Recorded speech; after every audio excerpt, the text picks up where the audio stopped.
Hello, everyone. It's an honor to be here and to be in conversation with you tonight in our Real Medicine Talks. And we're with Issa, and Issa is a teacher and a healer and this incredible medicine in my life and in the lives of many. I'm so grateful that you're here and also Thank for you. your leadership and yeah, the ways in which you lead and community. And I'm just so grateful every time I get to do this talk with you. It's so exciting. And then Angelo is joining us tonight, and he is um, a teacher and a healer, and also a shamanic practitioner. He also does a lot of work in an organization called Bright Wheel, where he has created an organization for rites of passage, especially for young boys.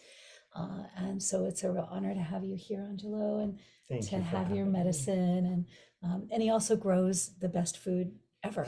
A lot of garlic. We we grow I and eat a know, lot of lots garlic. of garlic, lots of garlic. It's an Yeah. honor to be here. Thank you for asking me. Yeah. And yeah, Thank you, Angelo and Issa. And so I wanted to talk about, we've just come through a year, quite a year, and um, and I noticed in this last year that there've been moments of deep gratitude and also deep grief. And not even moments, like there have been days of incredible gratitude and then days of deep grief. And I just think I was just thinking about how interesting it is how those two things can come together um, and how they almost can weave together in kind of interesting tapestry. And so I was thinking about that, and I wanted to be in conversation with the two of you about that. And so I mean I've been asking myself a few questions, but um, one of the things that I've been thinking about is I've been thinking about containers and how we have these containers, like the container of our body, the container of our home, the container of our community, Hmm. the container of our friendships. And I've been thinking about what are safe containers. Mm. And I think about maybe gratitude being a safe container for grief, and maybe even grief being a safe container for gratitude. But it's just something that I'm thinking about, and um, I I'm wondering about, and I'm thinking about some times of deep grief in my life, but also, um, the places where I've needed to have acceptance um, around what's happening are often. I mean, I think one of the things about grief and gratitude is that the things I'm most grateful for, I cannot control. There's no way I could have made that shit happen. You know what I mean? Like that would not have been a thing. And the same thing with grief. Like there's no way that I could control the things that touch the places in me where I mourn or have the deepest grief. So um, I wanted to read. Uh, this is a This is a poem by Rami M. Shapiro. Uh, and it says, there are moments when wellness escapes us, moments when pain, suffering are not dim possibilities, but all too agonizing realities. At such moments, we must open ourselves to healing. Much we can do for ourselves, and what we can do, we must do. Healing, no less than illness, is participatory. But even when we do all we can do, there is often still much left to be done. And so we turn as well to our healers, seeking their skill to aid in our struggle for wellness. But even when they do all they can do, there is often still much left to be done. And we turn to life, to the vast power of being that animates the universe, as the ocean animates the wave, seeking to let go of that which blocks our healing. May those whose lives are gripped in the pain of suffering open, even now, to the wonder of life. May they let go of the hurt and meet the true self beyond pain, the uncarved block that is our joyous unity with the sacred.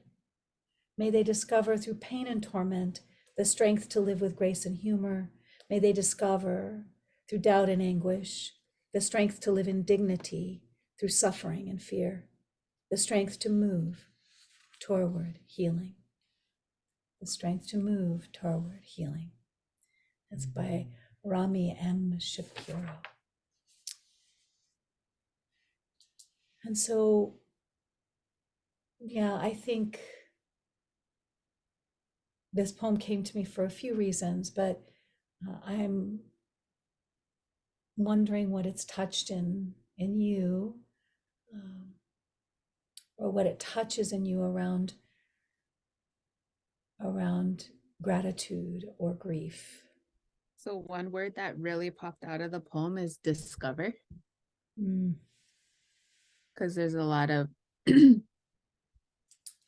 discovering within pain and hurt and you know, you're not in control of that, but also it brings so much strength and learning and love. And oh my goodness, I'm so sorry. Ella's, can you hear her crying? No. Okay. Speaking of grief. Yeah. So did you hear her now? Oh, yeah. Oh, I'm so sorry, baby. It's okay. It's okay. Look. Hi. Say hi. Oh, come on. She's so weak. I know. Oh, Oh, you're I'll give her okay. a kiss. Love you. I love you. Hi. Hi, Gunnar. Oh, Oh my gosh. okay. It's happening. The talk is happening. Yeah. In real time. We're Yeah. in so much pain in right now. But you know, discovering like all the hurt and the pain and the emotion and through all that, you're not in control of Mhm. any of it. Right. And then it brings like openness to within of healing. And I think it even taps into things that you didn't even know that you can heal or that you can even process or learn from. Yeah. So that's because there's, you know, I just think of my own grieving process and it's like every day it's a new obstacle of learning, but also like a lot of gratitude of the connection that you create through the process of grieving. Yeah. That's interesting. The connection you create through the process of grieving. Like, And you have no choice to make that connection, or else you just kind of, you know, I've been there. I didn't want to make that cut like deepen my connection. And so I crumbled. And because I crumbled, I had no other way of I have to deepen my connection. And I already thought my connection was strong. yeah. But you realize that there's always more to learn, to process, to gather.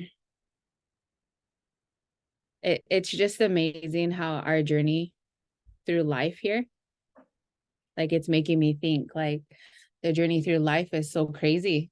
Like you're learning every day, you're processing every day, and you know what, one thing too is that comes up is like grief isn't just losing someone on earth side, you know. You can also grieve like who you used to be. Yeah. Yeah. and as well as others too, like who they are, or who you thought they were. Right. And yeah, and who they're becoming or who they're, yeah. Yeah. Mhm. And then with the fire, that happened in the back of the yard, Yeah. like that, I didn't realize till just now that that is grief too. Like, you're just like saddened Mm, by what was taken. And mhm. then you show appreciation for the new birth that is being processed through Oh my all of that, goodness, that's amazing. it is. And then so then it makes me think, like, us as humans, we always we always rebirth at some point, right? In some kind of situation. But it's like you're blooming. Mm,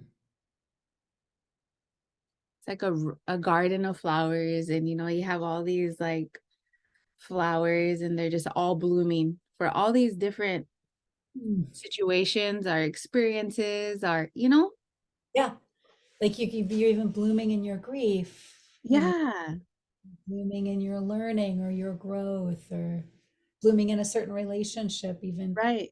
blooming in difficulty. That's such a powerful. Mm. Mhm. And then you can even like appreciate your garden of flowers here that Mm, are blooming, sprouting, it's like you have a huge garden now, and you can go back to this flower, and like you could go back to this flower of experience, and you can still feel and hear, and like all the trauma that has happened through those certain things, but you're thankful and you appreciate where you're at right now, jumping backwards and then jumping forward to how much you've learned, or how mm, much you've processed, or even grew from all of that, healed from all of that. mm. But I think one thing that we do is we get stuck sometimes. Yeah. Huh? Oh yeah. Through the processing, it's like it's too hard or Right. it's difficult. So then we just stop. We just stop. And when we stop, it's like a part of us dies, you know? Yeah. And then we're like starting the grieving process all over again. Mm. And so Mm. we never fully bloom because we always halt ourselves through the healing or the growing of all of it. Yeah, like I love what you're saying because it's like that leaning in, you know, the and I know in your work that's something that I've seen with the boys and the men that you work with and your students is that there's always this leaning in and Mm. um, even with the clearings, like there's this process that you do with the clearings that is so powerful. And I found that whenever I've seen you do that, it's always had in some way the ability to go from grief to gratitude Mm. Mhm. and like a shorter time, you know? Mhm. So it like can like I think that what's powerful is like how to look at the processes or kind of look at those containers where we can have the grief enough to lean into it, to Right. appreciate the flower, to stay with the blossoming, with the blooming instead of either wanting to, Right. get those petals open faster or to get Yeah. them to stay shut, which never works, like you just Yeah. said. But Now I know why I'm often watching the two of you. I love I love the oh, conversation, and your wisdom just evokes so much. You said so many things, and you said so many things that ring true for me also. I felt like Issa was really like speaking to your original question in a way, how like grief and gratitude can mingle together. Mhm. And I really enjoyed like the connection between Yeah. it is leaning in. It's like it feels like for me and what I notice in others, like we're making contact with Mm. something that's happening now, as opposed to Right. when you're saying stuck, is Yeah. thinking, oh yeah, that's when I try to avoid or I distract or I Mm. try to fix prematurely, Right. Right. fix, as opposed to just feel what's happening. And as we all know, like feeling Mm. is healing. Yeah. And Yeah. so, and this poem, when it reflects on, oh, when you've done everything you can do and there's still more to do, that we turn to the healers. Like I thought of when I heard that, the people and the places that really invite me into what's happening, as opposed to like Mm. trying to fix me, trying to move Right. on. They're inviting me Right. Invitation. Yeah. the reality of Right. my experience, as opposed to like some philosophical truth, some spiritual Yeah. ideal. They're like, well, let's take some time and give you some space here to really be with the grief. Mm. And I think because of the contact that I feel, like Mm. the humility that I feel when I am allowed to grieve and feel the Mm. grief, it always does turn to like gratitude, to this Mm. closeness to the earth, to this Right. closeness to everyone in my life. It softens me and Mm. opens me again. It's always been a gift. Grief has always been a gift when I allow it. So, Mm-hmm. yeah. Angelo, that's so beautiful. The gift of the humility of the grief, like the humus, the humus, the humility, and that closeness. That's so beautiful. I almost feel like I could just rest my cheek on the earth. Let's do it. Yeah, let's go. Let's do it. Yeah, for sure. I think it's a great idea. Just like I think yeah, the humility of the grief and I think I have this quote from Stephen Levine from a book called Unattended Sorrow. And he says, unattended sorrow degrades whole cultures, a melancholy that atrophies whole nerve endings. Yeah, unattended sorrow degrades whole cultures, a melancholy that atrophies whole nerve endings. Hmm. You know, and so I think that just like to be human is to feel. We need to feel, and how do we do it in a way, and especially now, I mean, there's just things happening every day that I mean, no one can even comprehend.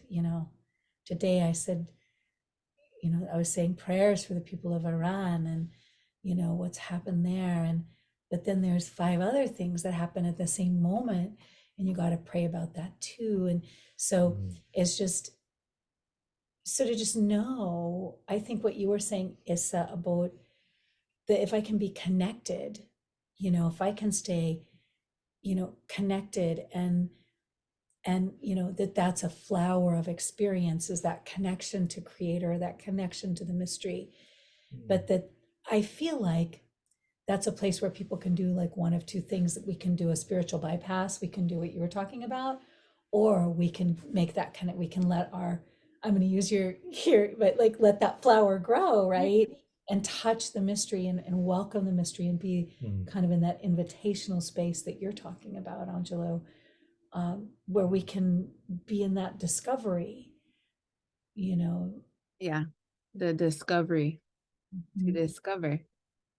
Of the grief, the uncover, like the discover, the uncover, but I'm wondering, like, what makes it worth it to touch that grief? Right.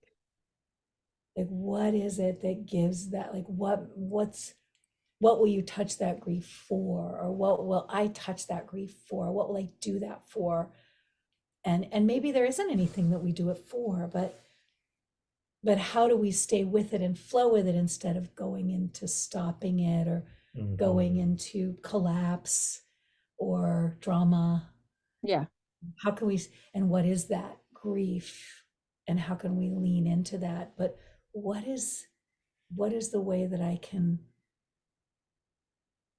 can touch that, and what is moving me in that grief? What is at the end of that Right. tunnel?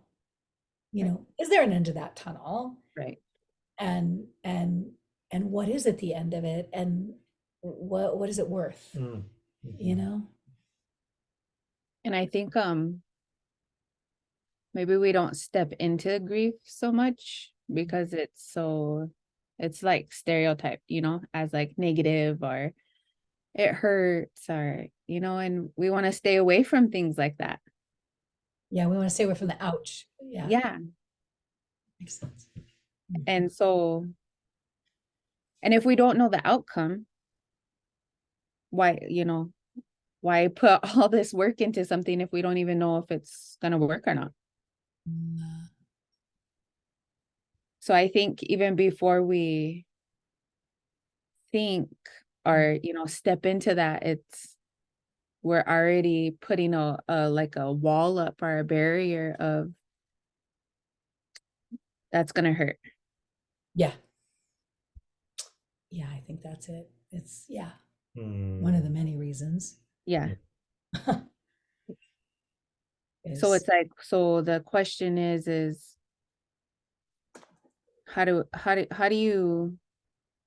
how would we acknowledge grief? How do we want to see it as like loving? mm, Because grief, grief is a part of,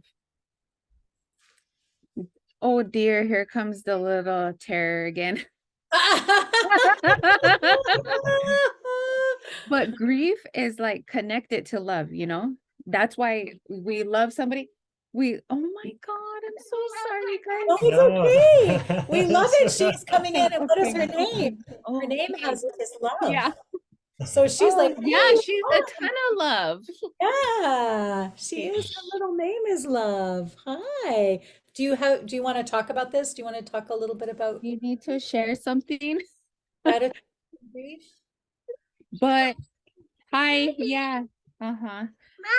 But the love of like grief and stuff, it's that right there is the connection that we have. And Mm, so how come we can't see that as that, like how come we can't see that love that we have for someone or something, and be connected to that love, to where we're graceful with the grieving process, or more gentle with the grieving process? yeah, I love that grief. Yeah, the grief of loving. before your little one there came up, I was toying with this idea that all my feelings are like little children, Oh, Yeah. that's like Oh, these yeah. innocent, pure-hearted, yes, Yeah. yeah, wise, Right. and then like, how would I how would I if I'm being like a loving parent, Right. what do I do when this innocent, one comes to me with their Right. feelings? How do I Yeah. respond? I think to myself, I might be like curious and hold space and empathize, Mhm. Mm-hmm. or um, but if I'm not in my healthy parent, because I have both, if I'm not in my healthy, Right. I'm like trying to maybe get them to, you know, be something different than Yeah. to change how Oh, they are, yeah. because I'm afraid, or Mhm. so I try to adjust them, or get it to be less than. And so your curiosity inspired me to think about it in that way, of like, Mm. how can I be a healthy to these parts of me that are like children, these feelings Mm. that I have. And um, I don't know, there are so many different kinds of grief There's, for yeah. me. Yeah. Like, I sometimes they come and it's not a question, certain kinds of grief, and sometimes I don't know where the end of the tunnel is. Right. I question if I'll ever come back. And then other times it's gentle, it's like this gentle That's wave, great. Yeah. but it Right. always feels like something that moves through me. Mm. And yeah, so I'm curious about, like, if I were to think about what are the allies or the friends, like my inner friends, my inner allies to my grief. Mm. Like, what would they look like? Mm. Like, some of it might be curiosity or allowance, like Right. allowance. Speaking of which, Yeah. we love you, Ella. And then it, like, of where, like, seeing your grief in these different stages of life, where a question to me is, where do we store all that? Right. Where do we store it? To Because then at that point, it's within somewhere in our body of where we're storing all of it. And Right. then our reaction to the grief, does that make a difference? Because like, how you said, sometimes grief comes in different waves. And, a lot of times we're not just crying, we're upset, we're mad, Yeah. Yeah. And so that's another thing is, we don't even have control over where we store our trauma, our grief, or Yeah. any of that, but it's stored somewhere within us, and then the reaction comes with the grief. Mm. Mm. I was recently at a celebration of life, and one of the family members was speaking, and um, he said we only grieve where we have loved, and so we should always hope to have some modicum of grief. Mm. And I think also that I think that I do always have some modicum or some element of grief. And especially as things have been changing so much in the world and the evidence is so visible of our what we've caused. And so I think when I'm thinking about attending to the grief, I think that grief is an instructor also, that it's like trying to give us instructions. Mm. And I think that a lot of us don't want to stop and learn Right. and from this great instructor, this great teacher of grief. But I think that I, I remember I lost someone very very close to me, and I remember I was in the Fred Meyer, which is a store here. It's like I A don't know. They grocery have like store, a big a grocery store. chain. They also have like clothing and things. It's just one of those like one-stop shopping things. And anyway, I'm in the store and I was looking for towels and bath towels, and I slid down the towel rack and I just started smile, you know. And it was so interesting. People respected it. People, they just, but I mean, that's the last thing that I want to do is, cry in the Right. store, but also it's just like, I knew I just needed to lean into it, that I needed to not do anything with it except allow it. And so I think there's also just now, of course, I have containers. I mean, that Right. was a container of sorts, but so now, sometimes what I'll do is I'll say, well, you can, we want to put this here for just a little bit.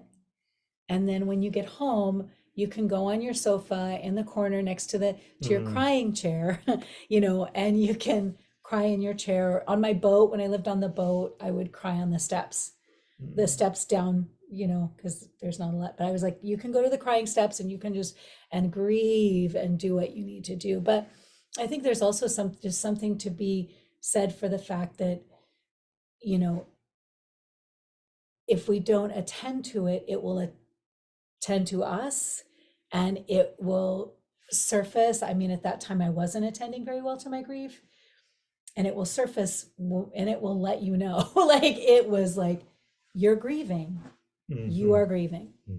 There's nothing that you can do about this. And so it's like like you don't get to, like we were talking about earlier, control it. But I was grateful that it was like the grief was not going to take no for an answer, you know, and my feelings were telling me, this is, if you can move through this, you know, there is another side, you know. And I think I felt at times like the grief is like falling backward into darkness and feeling like I won't survive it. Like I literally will not survive the grief. It is so immense that I'm not going to live through it. And then I just have to let myself keep falling. I think when I was like going, oh no, I want to get back to that, you know, it's like, oh, I'm going to go to a place I've never been before, and to accept the change, that it's an irrevocable change. So it's surrender, I think. Surrender. Yeah, surrender's a huge thing. Yeah. Like throwing in the towel and raising up your white flag. Speaking of towels, You can have me. You can have me. Yeah. Yeah. And that's really all you can do, right? It's just be like, take the wheel. I can't do it anymore. Take the wheel. Fuck yeah, boom. I love it. Take the wheel. You know what I thought about when you said that, Issa, was the times when I don't do that. I think like I cry. I want to cry often during movies. Like the smallest, littlest things can like have me wanting to weep and weep because they're touching something inside. And I think that I'm afraid that it's not safe, that I'm not going to be, that I'm going to maybe be ridiculed, or that I'm not going to be allowed, that because it's not, you know, anytime I see someone in a grocery store, which happens to me somewhat often, like crying, I'm like, this is the best thing. So I'm like, we need to all be crying in the grocery stores. Yeah. But I think the reason why that's not happening as much is we're just not informed to invite that, to hold space for that, to allow it to. It's not normalized that grief is a great teacher, just as great a teacher as gratitude. Yeah. As you were saying, it's, you know, it's such a powerful teacher. I love that phrasing, and how to really honor it when it comes, and thank it when it comes, because it's doing this. What I feel afterwards is this important work in my life that I don't even know if I understand, except the feeling of humility and closeness that comes. Yeah. So yeah. You know, it makes me, you know how we were talking about containers? Yeah. What if okay, so you have your grief container, but your grief container is a huge container, and then you have all these other little grief containers inside the big grief container. Now, an example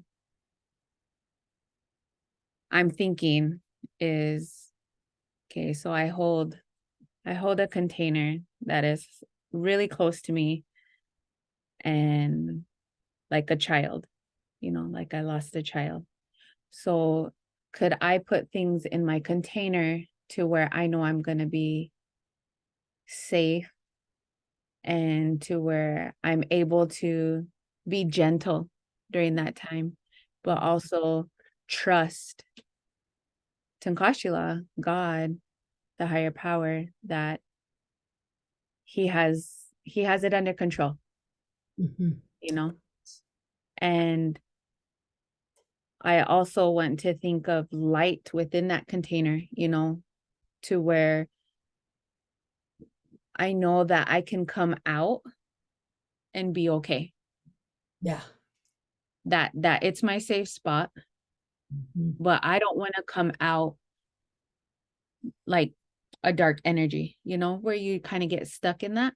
Right, right. So if I could think of my container as, you know, like a ball of energy or light or Yes. something to where it's soft, to where I could come out and be okay Mm. during that grief process or during that time. So, and maybe even just seeing that, it will allow me to grieve a little bit more, you know, rather than stopping myself or, you know, right now is not a good time, you know. We don't know when a good time is, Yeah, when you is the know. good time? Yeah, exactly. Totally. Mhm. And Ella just showed us that right now, you know, we're totally live and recording, and you know, it's like, no, this is what I'm gonna do. I'm gonna come in and I'm gonna cry. So like timing is not really a thing, you know, Yeah. but it is. But it is. But with things like grief and Mm. just living your journey, you know, it's like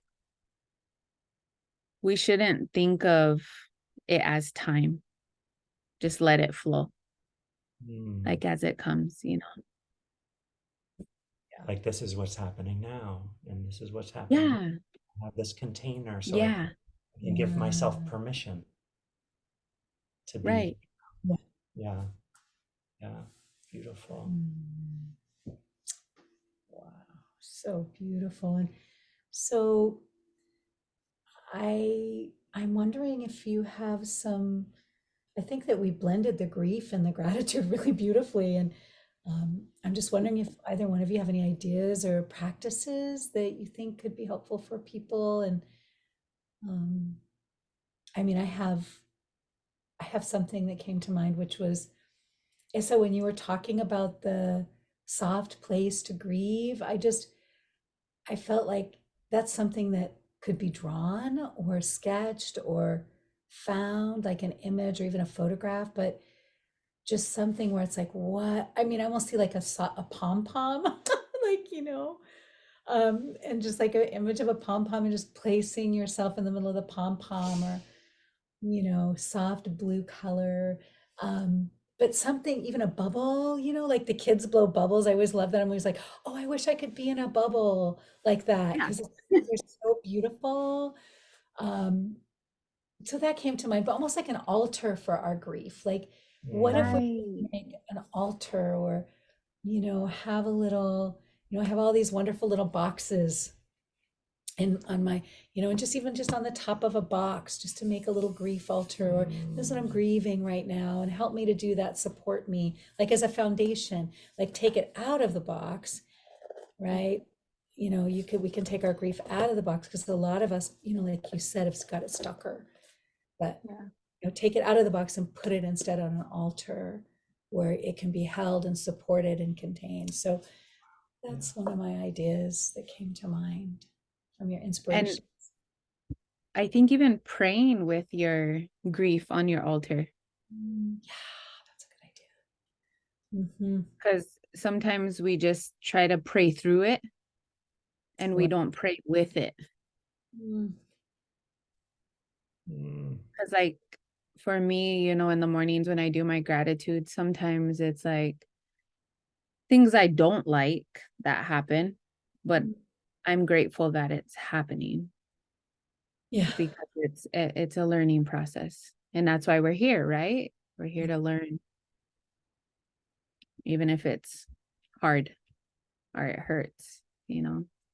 And I think we question a lot, like, why? But why not just be okay, let's get through this. What's Yeah. my next step? Oh, yeah, that's a great Mm. wisdom. What's the next step? Yeah. Life, you know, Mhm. and grief is a part of it, and it's okay. And there's another side, and Mm. Right. it's the next step in it to get through it, Yeah. to get through life. Mm. Oh, Issa, thank you. Mm. So beautiful. For me, what comes is to go to the trees, to take Oh, yeah.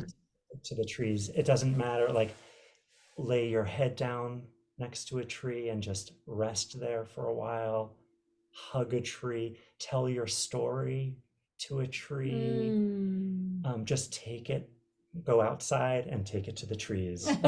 They will help, especially if you have like a grandmother or grandfather tree in the place where you live. For me here in the Pacific Northwest, it's the cedar. So I can just, if I lay down next to a cedar tree, it's not long before there's something that's moving me and moving through me, whether it's grief or gratitude. But you could also, if you have grief that comes from a story, you can share that story with the tree, and the tree will listen. And sometimes, if you know how to listen, the tree will share Right. with you and hold you. And so let yourself be held by the trees.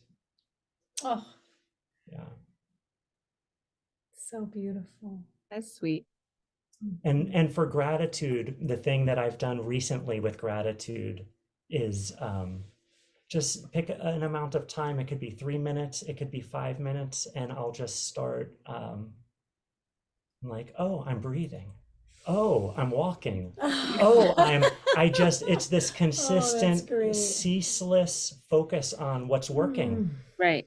Oh, these are all the things that are working right now. In Yeah. fact, like 99.9% of things in the moment working. Yeah. All I have to do is become present. Yeah. So that's the offering Mm. for like kind of like a ceremony for developing that, like the gratitude in the heart and the heart opening. So yeah, Beautiful. yeah. We would like to hear from you about your gratitude rituals and your grief rituals. So go ahead and let us know in the comments below what is working for you, and we will look forward to seeing you next week. Have a great week.